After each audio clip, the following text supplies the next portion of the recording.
Now to the growing fight over voting access in this country. Georgia is at the center of the conflict, and Stacey Abrams is a driving force behind change there.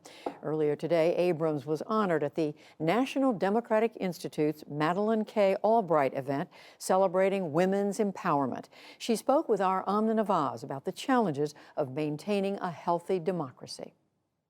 I'd like to begin in Texas with some news today where a number of corporations, huge corporations like Hewlett-Packard and Microsoft and others, are explicitly calling for expanded voting rights and voting access in response to Republican proposals that would limit that access. And we've seen similar efforts, of course, in Georgia and other places. I'm curious what you think it is about right now, about this moment in U.S. history that is pulling some of these companies off the sidelines and into the fight to protect voting rights. What we saw in January of 2021, the juxtaposition of the election of Raphael Warnock and Jon Ossoff, the first Black senator from Georgia, the first Jewish senator from Georgia, eclipsed hours later by seditionists who stormed the Capitol and murdered law enforcement officers. This insurrection has now taken root in our states. And this is no longer a question of partisanship. It is not a question of which party is electing their leaders. It's a question of citizenship. Who has the right to be heard in our nation?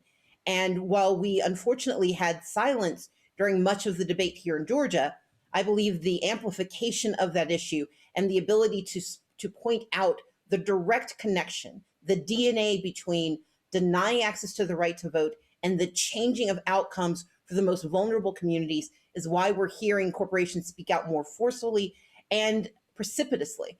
What's happening in Texas is important because what it signals is that we are no longer viewing voting rights as simply a question of partisanship. We are seeing it as a question of peopleship. The quality of our democracy is dictated not by the people who have the easiest time voting, but how hard we're willing to work to make certain that no one has a difficult time casting a ballot. We know, of course, that there are hundreds of new laws that would similarly restrict access that have been introduced and proposed in dozens of states across the country. What do you think the impact of those laws could be when you look ahead specifically to the midterm elections? Are you concerned that Democrats could actually lose control of the House and Senate as a result of those? I mean, yes, as a partisan, I am concerned about whether my party, which tends to be over-representative of communities of color, of communities that are disadvantaged and marginalized, that the party to which I pledge allegiance, or at least I have given my fealty, that the party could lose. But I honestly want us to return to the fundamentals of voting. In a nation like the US with its changing demography, if the response to increased participation by communities of color, by young people, by women, if the response is to restrict their access and impede their participation, that is a very, very strong signal that we are heading in the wrong direction and that our democracy is not safe, it is not sound, and it is not resilient. We have to be better than that. Well, let me ask you about how the efforts could be broadened to protect those voting rights then, because we see these are largely Republican-led efforts to restrict that voting access.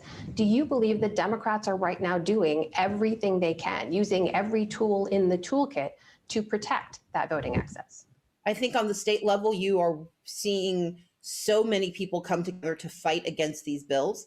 That's one of the reasons it is a popular topic of conversation. It's because we've made it a necessary part of dinner conversation, that this is no longer an annoyance that happens and disappears on election day, but that this is about the fundamentals of how our democracy works.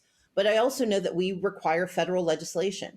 Article 1, Section 4, the Elections Clause in the US Constitution delegates to the states the right to administer elections, but it reserves to Congress the ability to set baselines and foundations. And so we need to pass the For the People Act. We need to pass the John Lewis Voting Rights Advancement Act. I am pleased that the Senate seems to be making progress, that there is conversation. This is going to take time. Well, let me ask you this about that bill then. As it sits with the Senate, we know that the Majority Leader Chuck Schumer has said it probably has an August deadline. Do you believe that advancing that bill, a sweeping voting rights bill, should be the priority for this administration, for this president, for his next 100 days? I think it is absolutely a centerpiece of his initiative. I would not, however, say that we can afford to abandon the importance of fighting for the American Jobs Act, fighting for the American Family Act. in part because the reason we vote, and I want to be very clear about this, we vote not because of the act of casting a ballot. We vote for the policies that follow after, for the ways that our government helps make our lives, if not easier, then at least improves our access to increasing our opportunity. And so the absolute result of what we saw happen in 2020 and 2021 are the bills that we see moving, those priority bills that the president and his cabinet are speaking about all over this country. But at the exact same time, we must protect the very mechanism that makes those policies possible, and that is the passage of the For the People Act, particularly the voting rights components. Stacey Abrams, I thank you very much for your time for this conversation, and congratulations again on the honor. Thank you so much, Amna.